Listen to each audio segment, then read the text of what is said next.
pensez Iguain Ronaldo? Question sérieuse. L'équipe, j'espère que vous allez bien, question que j'ai pas besoin de poser normalement puisqu'on est samedi 21 décembre, premier jour de vacances pour certains. Les fêtes, Noël, Nouvel An, tout ça, ça reste quoi qu'on dise l'une des meilleures périodes. Et pour ajouter encore plus de hype, aujourd'hui on se retrouve pour un nouvel épisode de la série ActuFoot puisqu'on est samedi. Nouvel arrivage de produits en provenance de TheFoot.com, les amis, mon site de maillots partenaire de maillots. Pas que, puisque certains dans les commentaires m'ont demandé, Lexier, est-ce que la qualité est présente sur les produits proposés par ton site partenaire? Bah, je vais vous montrer tout ça avec un petit unboxing de 3 produits. Ça va pas durer trop longtemps, je vous rassure. Des maillots donc, mais également des survêtements, des trainings tout simplement des grands clubs européens. Paris, là par exemple avec le training Air Jordan, je le trouve archi stylé. Surtout ce genre de détail là qu'il y a tout le long de la jambe, des deux côtés évidemment. La veste qui va avec, forcément avec le même détail qu'on peut voir au niveau de la capuche. Vraiment ça pète. Et enfin, un petit maillot quand même, alors tu vas me dire c'est quoi ce maillot de l'équipe de France? Bordel, il n'existe pas, on dirait la marque Colgate là. Avec ce petit détail, c'est vrai, j'avoue. Non, voilà, c'est vrai que Nike n'a pas encore dévoilé le maillot de l'équipe de France pour l'Euro 2020, comme toutes les autres sélections en partenariat avec Nike d'ailleurs. Mais TheFoot propose également des maillots concept réalisés par certains designers, que ce soit sur Twitter, comme d'autres les ayant contactés. Et celui-ci, franchement, il claque. Alors, bien sûr, pour les intéressés, ça se passe dans la description. Vous avez évidemment mon coupon de réduction de 15%, Lexity.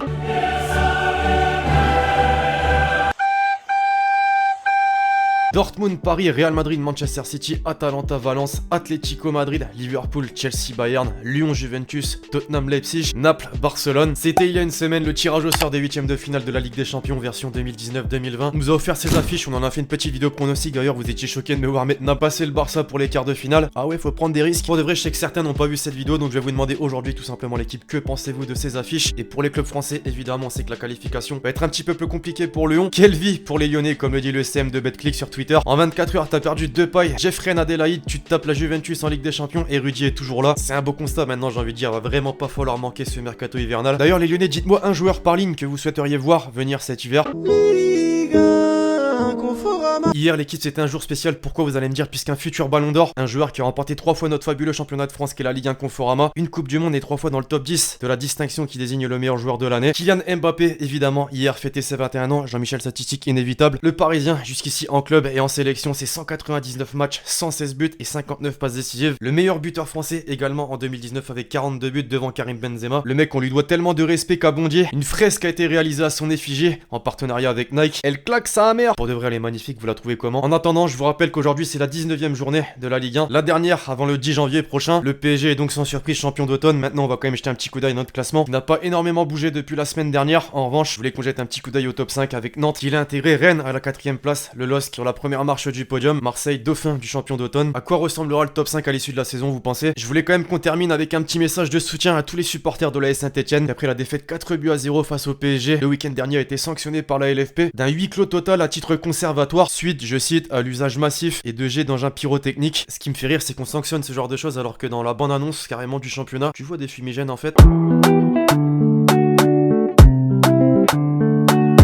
Énormément de déclats cette semaine et je vous propose de commencer avec Neymar. Voilà, on enchaîne après la Ligue 1. Sur Mbappé d'abord, c'est un garçon qui a quelque chose de vraiment spécial. Il n'y a pas de compétition entre nous, notre relation est faite d'amitié, de camaraderie. Et sur son club, à présent, je vais donner toute ma vie sur le terrain pour que le PSG triomphe. Hâte d'être au mois de mars pour Dortmund PSG. Quand l'attaquant lyonnais Bertrand Traoré est interrogé par un journaliste, on ne sent pas d'énergie, on ne sent pas de vitesse. Est-ce que physiquement vous êtes crevé? Lui il répond, si vous voulez on fait une course ensemble, vous allez voir s'il y a de la vitesse ou pas. Et le mec qui répond totalement à côté. La semaine dernière on avait une anecdote de Maignan sur Ibra. Cette semaine on a une anecdote de Benassia sur Ronaldo. C'était lors d'un voyage à Bergame, on était sur le Home parce qu'on jouait 3 jours après. Le coach avait fait tourner. Dans le bus du retour, Ronaldo m'écrit, qu'est-ce que tu vas faire maintenant? Je lui réponds, Ben, il est 23h, je vais rentrer chez moi, pourquoi? Et là, il me dit, tu te sens pas de faire une petite séance de salle? Je n'ai pas transpiré là, j'ai besoin de faire une séance, tu ne peux pas m'accompagner? J'ai dû lui expliquer que ce n'était pas possible, je voulais juste rentrer chez moi. Et je m'étais déjà tapé le déplacement et tout. En arrivant, tout le monde s'habille en civil. Et lui, il a enfilé son short, ses baskets, il a mis sa musique et il est parti à la salle de sport. J'ai pensé, ce mec n'est pas normal. Quand tu le côtoies, comme j'ai eu la chance de le côtoyer, tu respectes encore plus le mec qu'avant. Il a sacrifié toute sa vie pour son football. C'est là que tu comprends comment est-ce qu'il a fait pour aller à 2,56 m de hauteur contre la Sampdoria il y a 2 jours. Le charbon, justement, 2 petites déclats sur ce fameux but de la tête Ranieri. D'abord, la seule chose à faire, c'est de serrer la main de Cristiano Ronaldo et l'applaudir. Ces choses valent le prix du billet. Ronaldo a fait quelque chose digne de la NBA. Il était dans les airs pendant 1h30. Le président du club ensuite, il aurait dû prendre un carton jaune après un tel saut. On dirait qu'il sortait d'un avion. C'est Cristiano qui a gagné le match. Tout a été dit. Messi, cette fois-ci à propos d'Eden Hazard, il est un excellent joueur qui peut faire la différence à tout moment, mais il est différent de Ronaldo avec d'autres caractéristiques. C'est très difficile de le remplacer, mais Hazard reste un excellent joueur. L'humilité, on a dit. Les critiques sur Zidane m'ont surpris, les gens oublient très rapidement ce qui s'est passé, ils sont exigeants au quotidien, et Zidane savait sûrement quand il est revenu que les 3 Ligues des Champions gagnées ne comptaient plus, et que ça redeviendrait très exigeant, si même un sextuple ballon d'or le dit. Le haut niveau, on enchaîne avec Deschamps à quelques mois de l'Euro, l'objectif à l'Euro c'est d'aller au bout, on a un statut, avoir envie de gagner l'Euro est une chose, mais l'important c'est de tout faire pour aller au bout, bah ouais logique. Sur Zidane cette fois-ci, le prochain sélectionneur pourrait être Zizou, à un moment ou un autre, ce sera lui. J'en connais un qui a dû apprécier la déclaration, Karim Benzema. Non, pour de vrai, on peut absolument rien reprocher à Deschamps depuis qu'il a la tête des Bleus, une finale d'Euro, une Coupe du Monde remportée. Pas de fond de jeu, certains disent, mais un système qui marche. Maintenant, c'est un petit peu contradictoire puisqu'on sait qu'il a prolongé jusqu'en 2022, il y a une semaine environ, et il nous sort ça comme ça, Zizou à la tête des Bleus, c'est inévitable. D'ailleurs, j'aimerais que vous me donniez votre avis dans les commentaires à ce sujet. Enfin, on vient de le citer, on remet toujours Benzema en question, et à la fin, il te met 15 ou 20 buts par saison. C'est l'un des meilleurs numéro 9 qu'il y a. On passe désormais avec les tweets qui ont attiré mon attention cette semaine.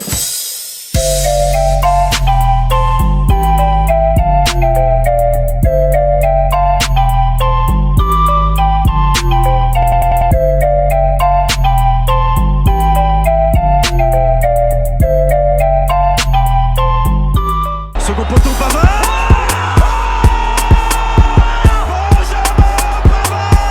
Alors forcément, absolument personne n'est passé à côté du but de Ronaldo contre la Sampdoria, étant donné qu'il est monté à 2,56 m de hauteur et que tout le monde en a parlé. En revanche, il n'y a vraiment pas que ça à retenir.